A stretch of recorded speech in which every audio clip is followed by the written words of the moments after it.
নমস্কার, good morning. তোমরা দেখছো তোমাদের প্রিয় channel exam guide by Nitu.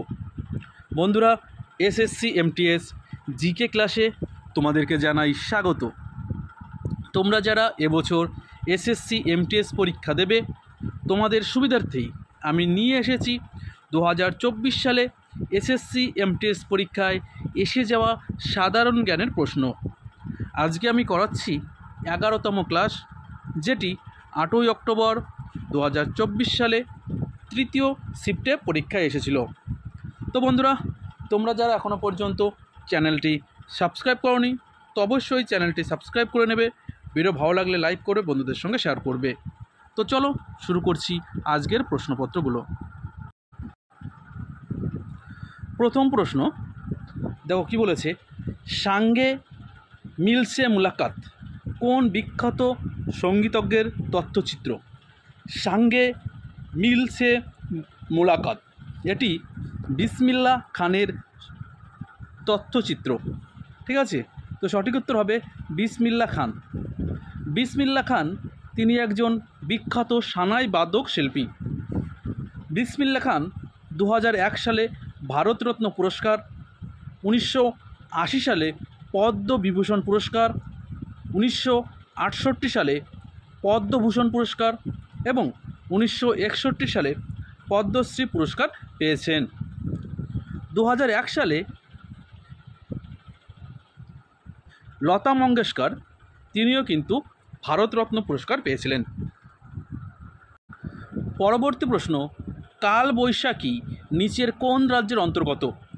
কাল বৈশাখী ঝড় এটা আমাদের পশ্চিমবঙ্গ রাজ্যের অন্তর্গত। ঠিক আছে, তো কাল বৈশাখী ঝড় সাধারণত এপ্রিল মে মাসে ঘটে।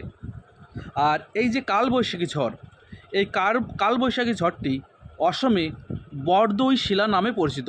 ঠিক আছে, অসমে বরদৈ শিলা নামে পরিচিত। পরবর্তী প্রশ্ন, নিচের কোন বিবৃতিটি প্লাস্টিক সম্পর্কে সত্য নয়? তো প্লাস্টিক সম্পর্কে মিথ্যা বিবৃতি আমাদের বের করতে হবে। তো কি বলেছে, তাদের নিজস্ব ডিএনএ আছে, তো এটা কিন্তু সঠিক। ঠিক আছে, প্লাস্টিকের নিজস্ব ডিএনএ রয়েছে। স্ট্রোমা ক্লোরোপ্লাস্টে পাওয়া যায়, এটাও ঠিক রয়েছে। প্লাস্টিডের নিজস্ব রাইবোজোম আছে, এটাও ঠিক রয়েছে।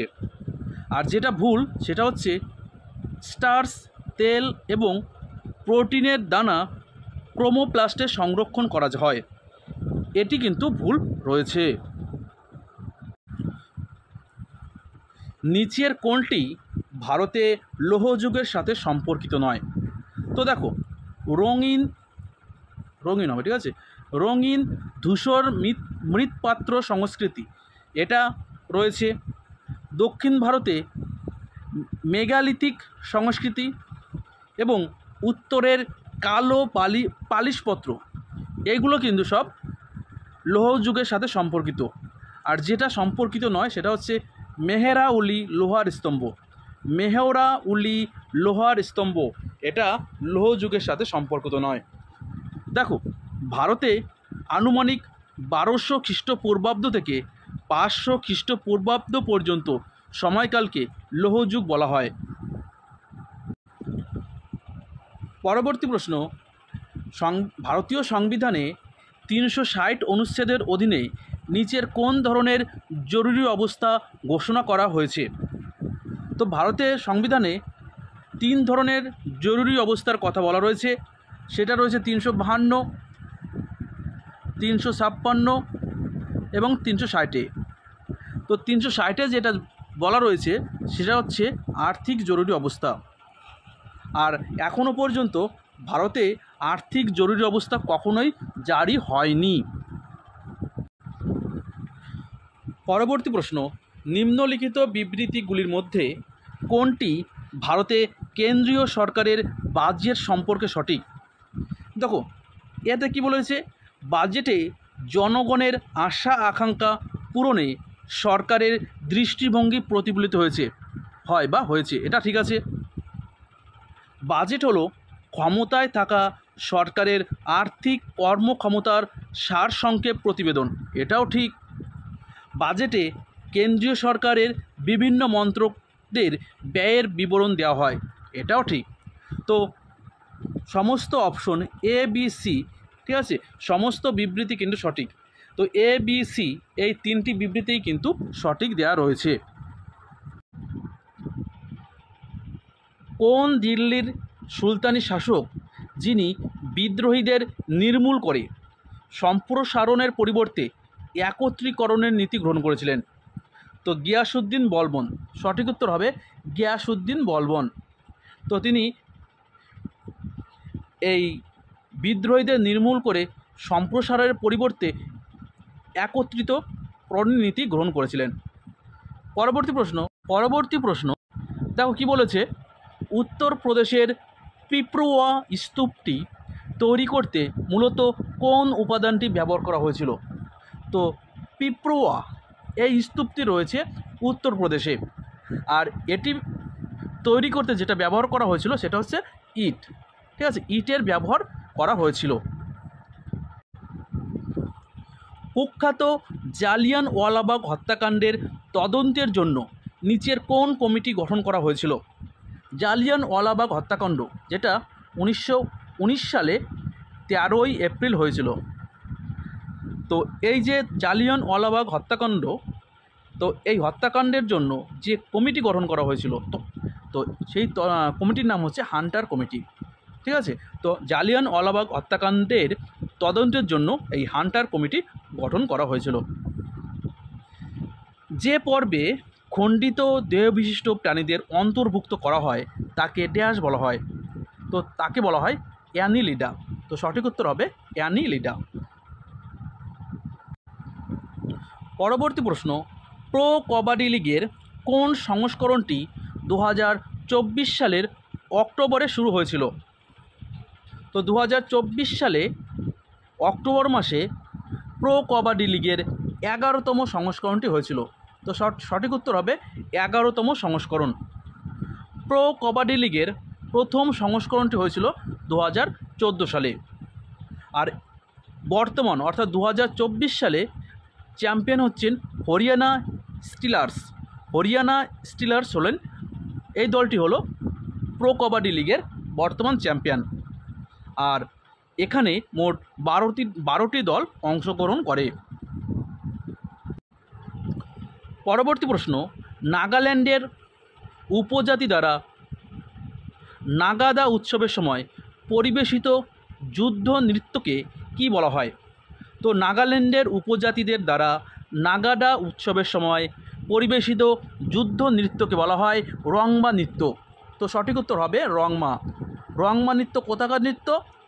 রংমা নৃত্য নাগাল্যান্ডের নৃত্য। পরবর্তী প্রশ্ন, দাবা খেলায় যখন কোনো খেলোয়াড় খেলার শুরুতে কোনো সুবিধার বিনিময়ে জিনিসপত্র যেমন পেয়াদা ত্যাগ করে, ঠিক আছে, তখন তাকে কি বলা হয়? তো তখন তাকে বলা হয় গ্যাম্বিট। তো গ্যাম্বিট খেলা কোন খেলার সঙ্গে যুক্ত? দাবা খেলার সঙ্গে যুক্ত, ঠিক আছে। তো এই যে একটি পেয়াদা ত্যাগ করে, এই পেয়াদা ত্যাগ করাকে বলা হয় গ্যাম্বিট। দেখো, দাবা বোর্ডে বর্গাকৃতি 64টি সাদা কালো ঘর থাকে, ঠিক আছে। তো কয়টি ঘর থাকে? 64টি। এটা কিন্তু পরীক্ষা আসে। আর এই খেলায় প্রতিটি দলে একটি করে রাজা ও মন্ত্রী থাকে, 2টি করে নৌকা, ঘোড়া ও গজ থাকে, ঠিক আছে। তো 2টি নৌকা থাকে, 2টি ঘোড়া থাকে এবং 2টি গজ থাকে, এবং 8টি করে বোড়ে বা সৈন্য থাকে। তো টোটাল 16টি কিন্তু গুটি থাকে। এক একটি দলে মোট 16টি গুটি থাকে, ঠিক আছে। পরবর্তী প্রশ্ন দেখো কি বলেছে, 1 কেজি ও 2 কেজি দুটি ভর বিশিষ্ট বস্তু 3.2 মিটার উচ্চতা থেকে নামানো হয়েছে। মাটি স্পর্শ করার ঠিক আগে তাদের নিজ নিজ বেগ কত হবে যখন জি এর মান 10? তো দেখো, আমাদের অন্তিম বেগ বের করতে হবে। অন্তিম বেগ অর্থাৎ ভি স্কোয়ার, ঠিক আছে। আমাদের প্রাথমিক বেগ কত? U square plus 2 A S. A হচ্ছে ত্বরণ, এস হচ্ছে সরণ, যেটা উচ্চতা রয়েছে। তো ভি স্কোয়ার অন্তিম বেগ প্রাথমিক বেগ আমাদের নেই 0 প্লাস 2 এর মান কত 10, এস এর মান কত 3.2। তো তোমরা এটা করো, সঠিক উত্তর বেরিয়ে যাবে। তো সঠিক উত্তর হবে 8 মিটার পার সেকেন্ড। ঠিক আছে, চলো নেক্সট। ভারত সরকার 2020 সালে দেশ এবং নাগরিকদের সকল ক্ষেত্রে স্বাধীন এবং স্বয়ংসম্পূর্ণ করার জন্য ড্যাশ চালু করেছিল। তো ভারত সরকার আত্মনির্ভর ভারত অভিযান চালু করেছিল। তো সঠিক উত্তর হবে আত্মনির্ভর ভারত অভিযান। পরবর্তী প্রশ্ন, দ্য নেমসেক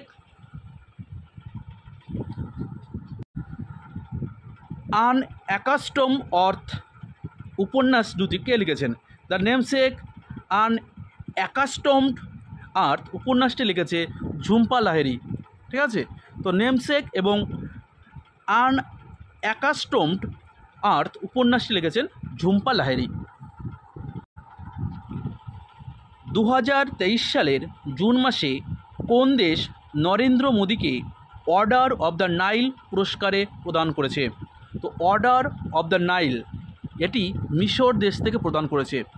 ঠিক আছে, তো অর্ডার অব দ্য নাইল এটা মিশর দেশ প্রধানমন্ত্রী নরেন্দ্র মোদীকে বিশেষ সম্মান প্রদান করেছে।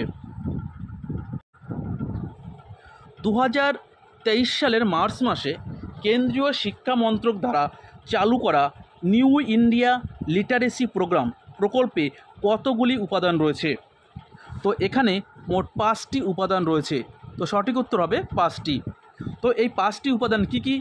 তো এই 5টি উপাদান হচ্ছে মৌলিক সাক্ষরতা এবং সংখ্যা সূচকতা, সমালোচনামূলক জীবন দক্ষতা, বৃত্তিমূলক দক্ষতা উন্নয়ন, মৌলিক শিক্ষা এবং অব্যাহত শিক্ষা। তো এই 5টি কিন্তু উপাদান রয়েছে।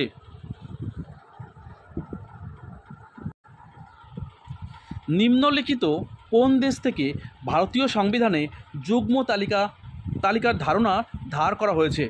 তো ভারতীয় সংবিধানে যুগ্ম তালিকা ধার করা হয়েছে অস্ট্রেলিয়ার সংবিধান থেকে। তো সঠিক উত্তর হবে অস্ট্রেলিয়া। ঠিক আছে,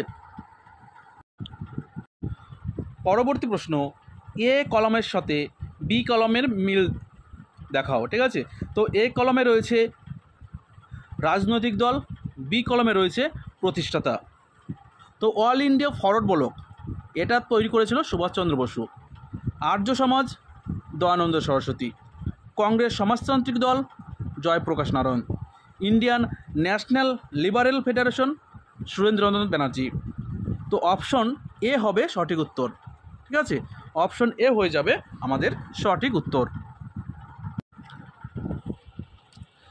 জাতীয় বহুমাত্রিক দারিদ্র্য শীর্ষক 2023 অনুসারে 2019-21 সালে ভারতের শহরে বহুমাত্রিক জনসংখ্যার অনুপাত কত? বহুমাত্রিক দারিদ্র্য জনসংখ্যার অনুপাত কত? তো শহরে বহুমাত্রিক দারিদ্র্য জনসংখ্যার অনুপাত 5.27%। ভারতের জাতীয় ঐক্য দিবস কবে পালিত হয়? তো জাতীয় ঐক্য দিবস পালন করা হয় 31শে অক্টোবর। দেখো, সর্দার বল্লভভাই প্যাটেলের জন্মদিনে জাতীয় ঐক্য দিবস পালন করা হয়। সর্দার প্যাটেলকে ভারতের লৌহ মানব বলা হয়।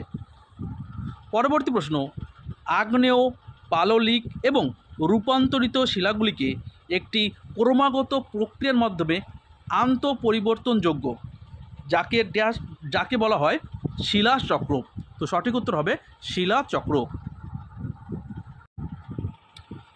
মল্লিকা সারাভাই নিচের কোন ক্ষেত্রে বিশেষ অবদানের জন্য 2010 সালে পদ্মভূষণ পুরস্কার পেয়েছেন? তো মল্লিকা সারাভাই 2010 সালে পদ্মভূষণ পেয়েছেন নাচের জন্য। এই মল্লিকা সারাভাই একজন কুচিপুড়ি এবং ভারতনাট্যম নৃত্যশিল্পী। ঠিক আছে, তো কুচিপুড়ি এবং ভারতনাট্যম উভয় নৃত্যের সঙ্গেই পারদর্শী ছিলেন এই মল্লিকা সারাভাই। নিম্নলিখিত কোন বছরে ভারতের জাতীয় জনসংখ্যা নীতি প্রকাশ করা হয়েছিল? তো জাতীয় জনসংখ্যা নীতি এটি 2000 সালে প্রকাশ করা হয়েছিল। তো বন্ধুরা, ভিডিওটা এই পর্যন্তই। ভিডিওটা ভালো লাগলে লাইক করবে, বন্ধুদের সঙ্গে শেয়ার করবে। আবার দেখা হচ্ছে আগামীকাল। ততক্ষণ ভালো থাকবে, সুস্থ থাকবে। ধন্যবাদ।